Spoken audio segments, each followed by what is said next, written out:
This is the White House, one of the most recognizable buildings on Earth. But beneath the polished tours and the 10,000 visitors who walk through its gates every week lies a world almost no one ever sees. This iconic mansion isn't just a symbol of leadership. It's a structure engineered for crisis.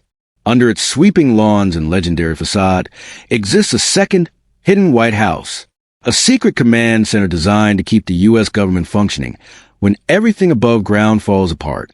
And in a true national emergency, that underground world may be the only barrier between stability and chaos.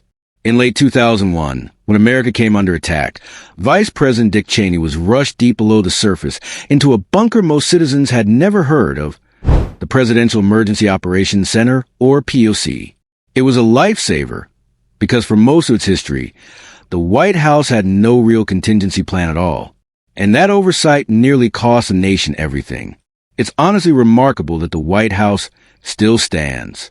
Its architect, James Hoban, imagined a modest, transparent executive residence, the White House we all recognize.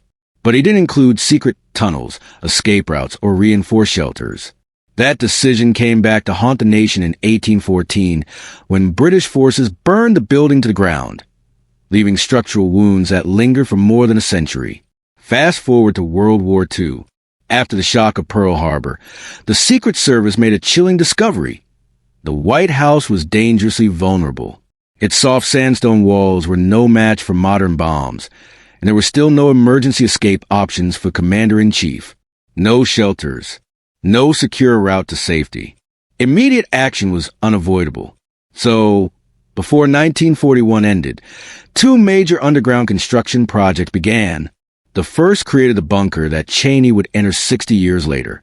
Beneath the East Wing, engineers carved out the early PEOC, a compact 40 by 40-foot chamber equipped with medical room, days' worth of supplies, and independent diesel-powered electricity, all shielded by 7-foot-thick concrete walls.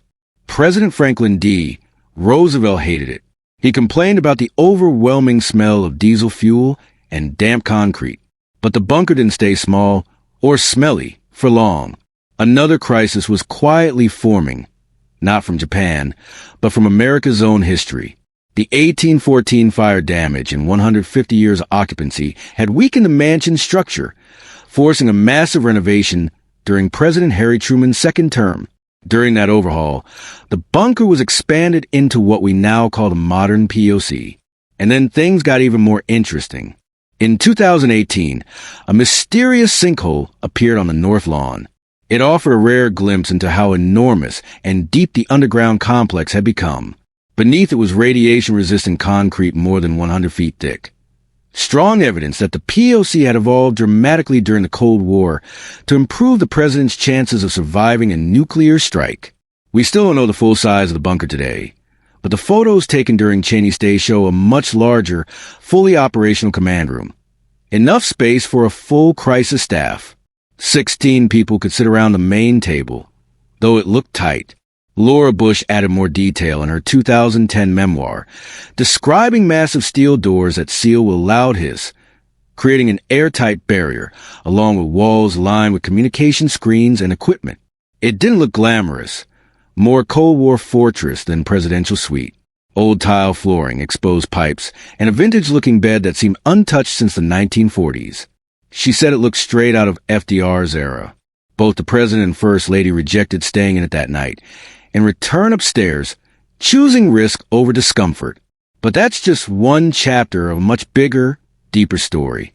The PEOC wasn't the only escape plan forged in the tense shadow of the Cold War. Just a few hundred feet away, another secret project was quietly unfolding, one that led straight to the U.S. Treasury Building. Far more than a powerhouse of global finance, the Treasury was a true stronghold, built tougher and more secure than the early White House itself.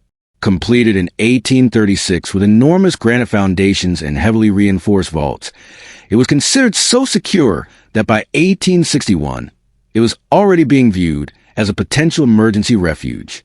During the Civil War, General Winfield Scott even proposed using the Treasury as a final defensive bastion, with President Lincoln protected inside its fortified walls. When America entered World War II, one of those massive vaults received a new purpose. While the Secret Service was designing the main White House bunker, they also transformed an abandoned Treasury vault into a hidden 10-room emergency apartment for the president and senior staff. It was meant for the most extreme crises, completely off the public radar. Its location, just steps from the East Wing, made it the perfect backup to the PEOC. A tunnel believed to stretch roughly 761 feet connects the two. Part of that route can still be spotted near the Treasury Annex on 8th Street, where an ordinary-looking alley conceals a ram-proof gate and a bullet-resistant Secret Service post built right into the wall. It's a place the public is never allowed to approach. But the White House holds secrets on both sides. On the opposite end, a different kind of hidden passage emerged, not built for nuclear survival, but for political discretion.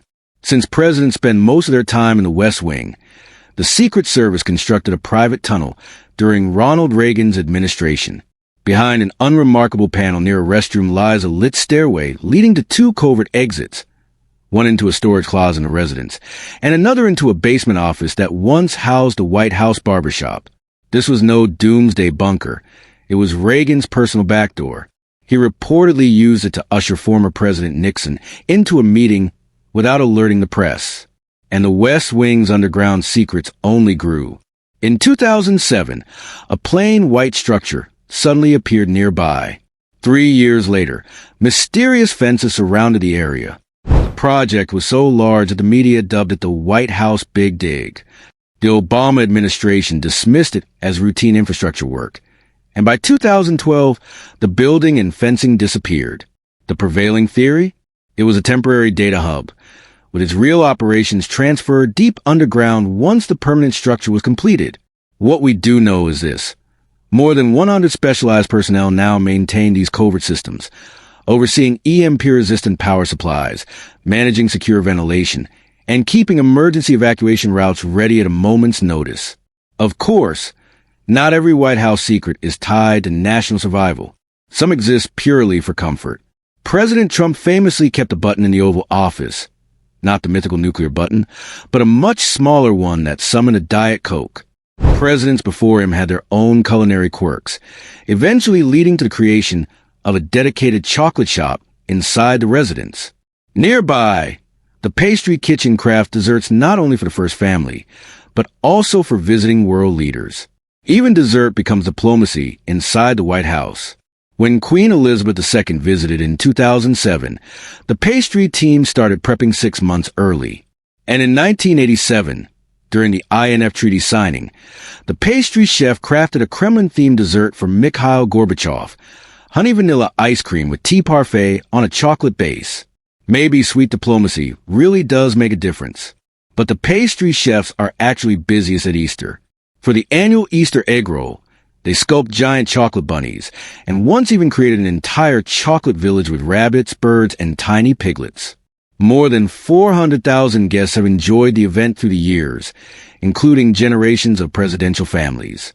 Amid the noise and ceremonies, the First Family still needs quiet spaces.